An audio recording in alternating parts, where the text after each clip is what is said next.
Salam sejahtera untuk kita semua.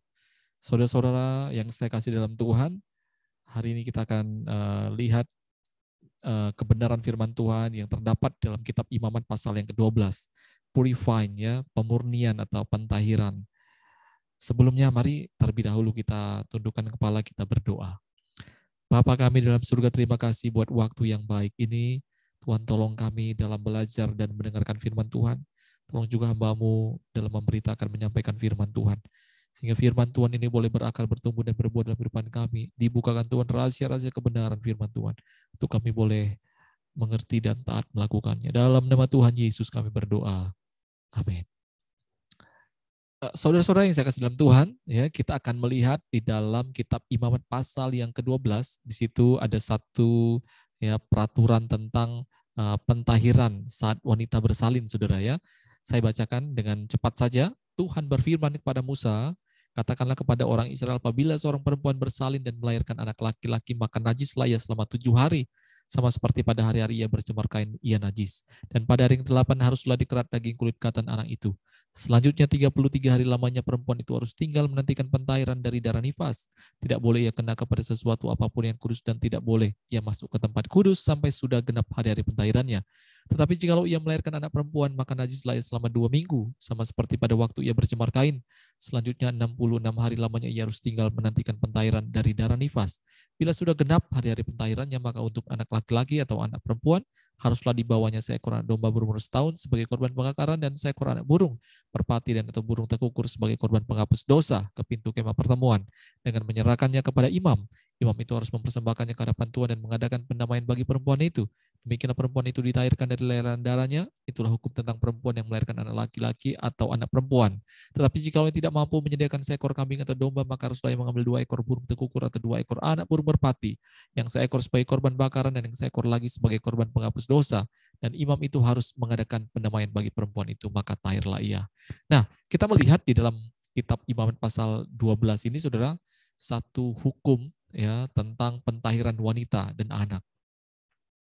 Kalau di Imamat pasal 11, saudara, kita melihat pentahiran pada kekudusan pada hal-hal yang kita sentuh, yang kita makan, ya, binatang haram dan lain sebagainya. Tapi kali ini, ya, firman Tuhan sedang mengajarkan satu kebenaran baru, ya, bahwa yang namanya najis, dosa itu bukan hanya sesuatu yang kita sentuh, lihat, saudara, kita buat baru berdosa, tetapi lebih dari itu, ya, manusia sejak lahirnya, sejak keluarnya, ya, itu sudah berdosa di depan Tuhan, ya. Sehingga waktu kita membaca ini, kadang-kadang kita pusing dengan konteks-konteks ini. Kenapa kita mulai bingung, ya? Kita mulai bertanya-tanya, ada apa ini, ya? Paling tidak pertanyaan-pertanyaan kita seputar, misalkan, ya, kenapa anak yang baru lahir itu perlu disucikan, ya? Bukannya dia bersih, tidak ternoda.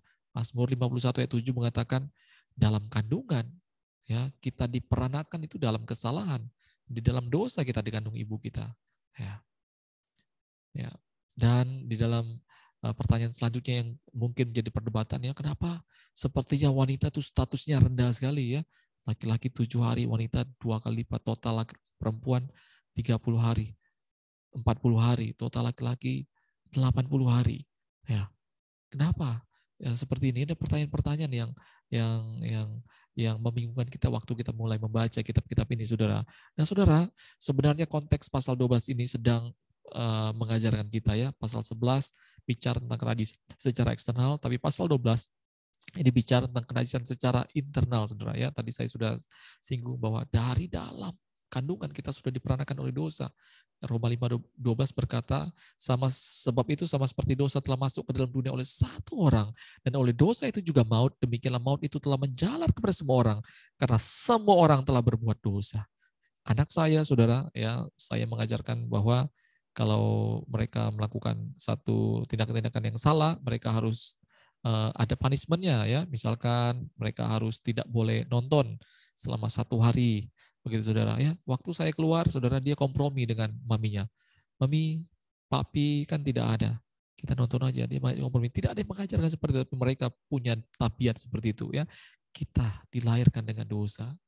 diturunkan ya dari semenjak semula manusia berdosa, siapapun keturunan manusia dia berdosa, saudara. Iman pasal 12 ingin menunjukkan kenajisan dosa itu bukan hanya di luar, tetapi kita memang sudah punya nature dosa, saudara. Nah, karena itu saudara, di akhir kitab Iman pasal 12 ini ditunjukkan satu pertontonan yang luar biasa.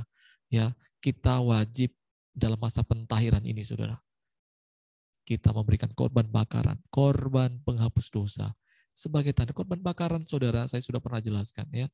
Kita diminta untuk menyerahkan secara total ya persembahan itu ya kepada Tuhan ya, dibersihkan, dimurnikan, dibakar, semuanya milik Tuhan. Ya, menandakan kita perlu menyadari hidup kita memang berasal daripada Tuhan, saudara. Ya, kita perlu menyadari siapa kita di hadapan Tuhan.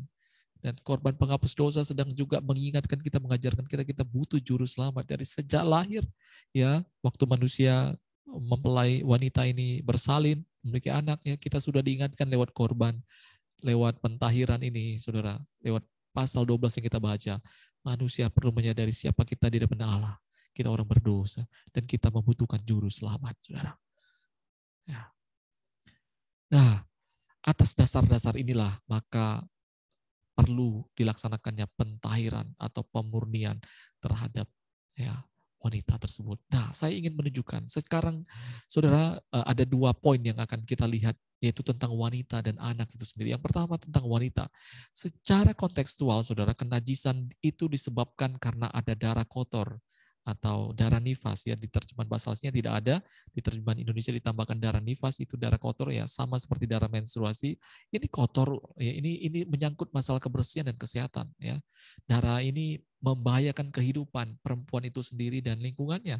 Ya, layaknya toksin yang di pasal 11 ya, makanan-makanan yang haram itu, babi dan lain sebagainya, saudara kalau cek. Ya, makanya kenapa umur di manusia-manusia pertama itu 900-an. Zamannya Nuh, saudara, sudah berubah sampai 600 sampai 300. Zamannya Abraham, zamannya Musa sudah 120-an sampai kita sekarang 80-an, saudara. Ya, kenapa? Salah satunya adalah karena faktor makanan, saudara, ya tidak bisa dipungkiri. Ya, dan saudara, ya Tuhan juga menunjukkan satu tingkat kebersihan yang satu ini juga luar biasa, darah kotor. Ya, makanya suami dan istri ya dilarang untuk melakukan juga hubungan pada saat masa-masa seperti ini dan lain sebagainya. Ya, jadi ini mengatur tentang kebaikan untuk kita. Tuhan tahu yang terbaik bagi kita, saudara. Nah, saya akan membahas tentang wanita. Ya, ini wanita di Perjanjian Lama yang kita lihat. Nah, sekarang saya akan mengajak saudara melihat ya gambaran perempuan wanita di Perjanjian Baru. Tuhan bilang tidak ada perbedaan di Perjanjian Baru antara pria dan wanita. Galatia 3:28. Dalam hal ini tidak ada orang Yahudi atau orang Yunani, tidak ada hamba atau orang merdeka, tidak ada laki-laki atau perempuan. Tidak ada laki-laki atau perempuan. Maksudnya apa, saudara? Di dalam Kristus, Allah memandang kita sebagai mempelainya Kristus. Ya, makanya di dalam 2 Korintus 11 ayat 2, dikatakan, Paulus katakan, aku cemburu kepada kamu dengan cemburu ilahi. Karena apa? Aku sudah mempertunangkan kamu kepada satu laki-laki untuk membawa kamu sebagai perawan suci kepada Kristus. Jadi Kristus itu dilambangkan laki-laki dan kita dianggap perempuan, perawan suci. Ya, saudara. Ya, Efesus 5:25 juga berkata, hai suami, kasihilah istrimu sebagaimana Kristus telah mengasihi jemaat. Jadi Kristus dilambangkan sebagai mempelai prianya, saudara. Ya. Nah, saudara, kenapa saya mengajak saudara melihat hal ini ya? Wanita dalam Perjanjian Lama tadi kita melihat dia perlu ditahirkan, tetapi punya proses. Untuk pemurnian ini ada proses 40 hari ya, prosesnya itu lambang daripada bangsa Israel keluar dari Mesir ke tanah Kanaan. Ada prosesnya, saudara. Yesus sebelum mulai pelayanan doa puasa 40 hari 40 malam, saudara. Ada prosesnya ya. Jadi gereja di dalam Perjanjian Baru juga kita perlu sebuah proses ya. Di dalam kitab Daniel dikatakan di akhir zaman banyak orang akan disucikan. Wahyu katakan ya, belilah emas daripadaku untuk kamu dimurnikan ya. Kamu akan waktu dibaptis, kisah para rasul katakan kamu akan disucikan dari dosa-dosamu. Paulus berkata kamu akan disucikan oleh Roh Kudus ya. Jadi gereja Tuhan, mempelainya Tuhan ya, menjelang kedatangan Tuhan, menjadi mempelainya Kristus. Kita juga perlu disucikan, dikuduskan, saudara. Nah, saudara, sebagai wanita, saudara ya, Tuhan menciptakan perempuan, laki-laki, saudara. Gendernya jelas, tidak transgender. Ada orang yang hari ini ingin transgender, ingin campur-campur sedikit, cabai-cabian, merah-merah, dan lain sebagainya. Saudara, Tuhan ciptakan laki-laki dan perempuan. Jadi yang pertama yang perlu kita ketahui, Anda dan saya adalah wanita, perempuan, punya gender. Ya. Kalau engkau terang, ya terang. Gelap ya gelap, saudara. Kalau engkau garam ya garam, jangan hambar, saudara. Punya gender sebagai anak Tuhan. Ya. Selain itu, saudara, waktu engkau memiliki gender sebagai wanita, kita harusnya, saudara, mengalami yang namanya persalinan, proses persalinan. Ya, Paulus mengatakan, saudara, dalam Galatia 4:19, hai anak-anakku, karena kamu aku menderita sakit bersalin ya, demi mendidik orang mengenal Kristus, menjadikan mereka murid Kristus. Paulus mengibaratkan dia menderita seperti orang bersalin, karena mendidik saya sebagai gembala, ya mengerti. Saudara sudah ikut growing class ya, kami berjuang habis-habisan ya dalam doa, waktu kami berikan dan lain sebagainya untuk supaya saudara menjadi boleh ya menjadi mempelainya Kristus. Kami pertunangkan dan kami perkenalkan Anda kepada Kristus dan ya, kami berdoa saudara supaya Anda menjadi wanita yang dewasa, jadi bayi yang bertumbuh menjadi dewasa, siap saudara. Ya, itu yang dikatakan oleh Paulus. Ya, jadi wanita selain dia punya gender wanita, dia juga akan merasakan namanya sakit bersalin. Artinya apa saudara? Saudara harusnya sebagai wanita melahirkan, mengandung, bukan menjadi orang Kristen yang ogah-ogahan saudara, mengandung saudara, ada bayi-bayi rohani baru. Ada orang yang saudara juga tuntun, waktu menuntun itu sakit rasanya. Ini gambaran wanita, saudara. Ya. Makanya kitab Wahyu mengatakan ya, ia sedang mengandung. Ini Wahyu pasal 12, kalau saudara baca, perempuan dan ini gambar tentang gereja Tuhan yang sempurna, saudara, yang akan masuk dalam kategori nanti di akhir zaman, ya, yang akan juga menang dalam pertandingan iman. Ya. Dia, terang benderang, saudara lihat pasal 12 ayat 1 ya, berselubungkan matahari, bulan, bintang. Ya, dia mengandung dan dalam keluhan penderitaannya hendak melahirkan. Wah, ini gambaran gereja Tuhan, saudara. Saudara tidak mudah ya. Saya melihat kenapa saya mengambil satu contoh Maria, saudara, sebagai wanita dalam perjanjian baru. Ya, gambaran wanita perjanjian seperti kita, saudara. Maria dalam mengandung bayi Yesus ya, dia diteguhkan beberapa kali ya oleh malaikat, oleh para gembala, orang-orang Majus, suaminya sendiri oleh penglihatan ya. Waktu sudah melahirkan anak ini juga dinubuatkan, diteguhkan oleh Nabi Hana, Simeon, saudara. Percaya tidak mudah bagi Maria ya. Dia harus melewati banyak proses ya. Mungkin saja bisa saja dia berpikir ini bukan dari ini ya dan lain sebagainya. Wah, dia sebagai manusia biasa, saudara. Saya percaya dia juga mengalami hal seperti kita alami, tapi dia diteguhkan berapa kali. Kita juga demikian perlu, saudara, dalam proses pemurnian kita diteguhkan terus oleh firman Tuhan. Ya, karena itu kita perlu dekat dengan Tuhan. Ya. Nah, saudara, ya bicara tentang Maria, saya ingat ya, Maria juga sebagai istri, ya dia tentu punya suami Yusuf, saudara. Nah itu dalam hal ini, dalam konteks ini, ya wanita, ya, gereja Tuhan juga perlu ya salah satu yang menguduskan kita ya. Efesus 5 ayat 25 berkata, hai suami, kasihlah istrimu sebagai mana Kristus telah mengasihi jemaat dan telah menyerahkan dirinya baginya untuk menguduskan. Jadi yang menguduskan istri adalah suami, seperti Kristus menguduskan jemaat, saudara. Ya karena itu peran suami itu penting sekali.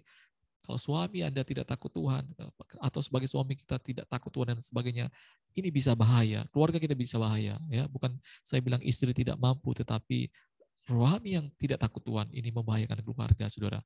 Suami harus membawa istri kepada jalannya Tuhan. Ya, sebagai penyimbang, pengontrol, ya, pemimpin dalam keluarga. Berat tugas suami. Ya, berat, saudara. Ya, yang terakhir, saudara, kalau kita melihat ya, di dalam perjanjian lama, sepertinya wanita itu direndahkan, menderita dan lain sebagainya. Ya, tapi dalam perjanjian baru Tuhan mengindahkan, meninggikan, menaikkan derajat. Tapi memang dalam perjanjian lama sebenarnya juga kita melihat ya tipologi dari wanita. Tuhan, dalam perjanjian baru, saudara tahu di dalam perjanjian baru, wanita itu dia yang menyertai pelayanan Tuhan Yesus. Wanita dia yang melakukan pertobatan, saudara.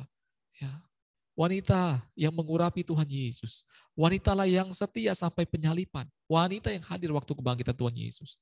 Gambaran wanita dan perjanjian. Ini juga kiranya menjadi gambaran kita sebagai gereja Tuhan, mempelainya Kristus. Biarlah kita juga orang yang ikut turut terlibat dalam pelayanan pekerjaan Tuhan. Bertobat, saudara. Ya, kita juga mau mengurapi Tuhan Yesus. Ya, mau juga diurapi, saudara, dengan Roh Kudus, saudara.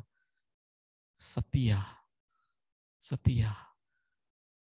hadir pada waktu kedatangan Tuhan tentunya.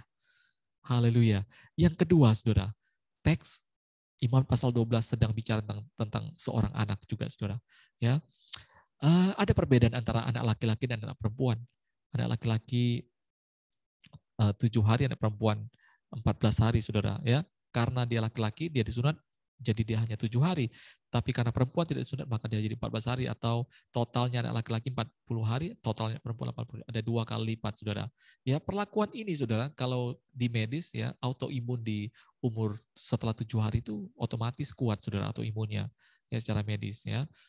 Jadi mungkin saya tidak tahu apakah dulu perjanjian lama orang sudah mengetahui hal ini, ya, tetapi saya percaya Tuhan Maha tahu karena Dia Allah, ya.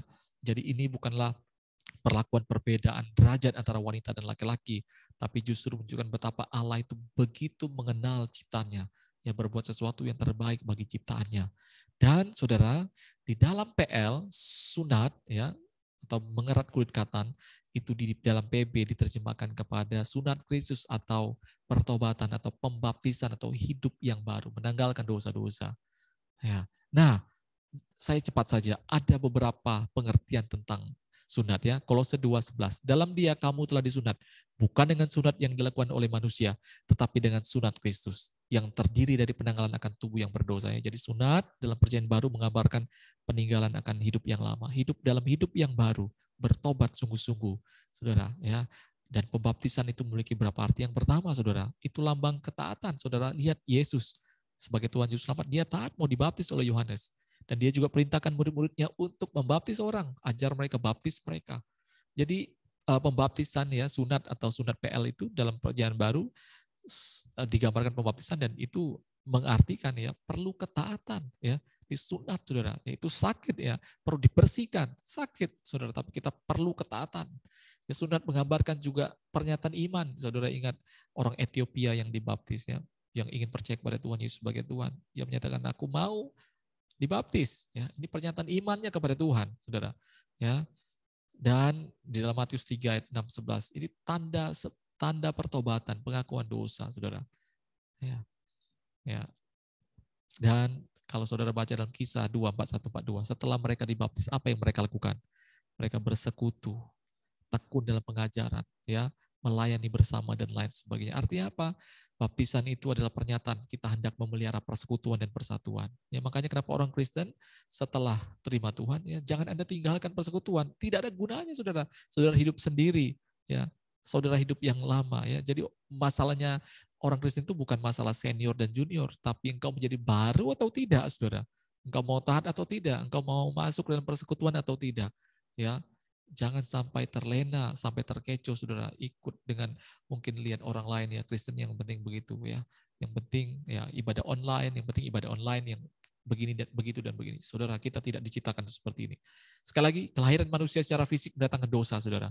Tetapi kelahiran manusia secara rohani menyelamatkan manusia dari dosa. Dan saudara, yang terakhir, ya, saya simpulkan, ya, gereja Tuhan sebagai mempelai Kristus, mereka perlu ditahirkan, dan ini perlu proses, saudara. Jadilah wanita yang punya gender dan mau ikutin proses, ya, sakit demi bersalin, ada sakit demi meninggalkan hal-hal yang lahiriah, yang sifatnya jasmani, diperbarui oleh Tuhan terus, dan melahirkan jiwa-jiwa yang baru sebagai wanita, saudara. Dan kedua, saudara, sebagai anak yang disunat, mari, saudara, ya, ini lambang ketaatan kita. Kita mau meskipun sakit disunat, ini lambang ketaatan kita kepada Tuhan, melakukan firman Tuhan, ya, dan lambang, ya, kita ingin masuk terlibat dalam warga kerajaan Allah, turut bersekutu dalam pekerjaan Tuhan. Tuhan Yesus memberkati kita semua. Kita berdoa. Terima kasih Tuhan buat berkat firman Tuhan. Kami terima berkat ini Tuhan. Tolong kami sehingga kami boleh menjadi seorang wanita Tuhan yang dipakai oleh Tuhan, dikuduskan, diurapi oleh Tuhan. Kami boleh setia sampai pada akhirnya menghasilkan Tuhan jiwa-jiwa baru. Bahkan biar kami juga disunat secara Kristus Tuhan. Ya, penanggalan ke setiap dosa-dosa kami. Sakit yang kami rasakan tidak sebanding dengan apa yang akan kami terima, kemuliaan yang akan kami terima. Terpujilah nama Tuhan, dengan penuh ucapan syukur kami terima segala berkat rohani ini. Amin. Puji Tuhan.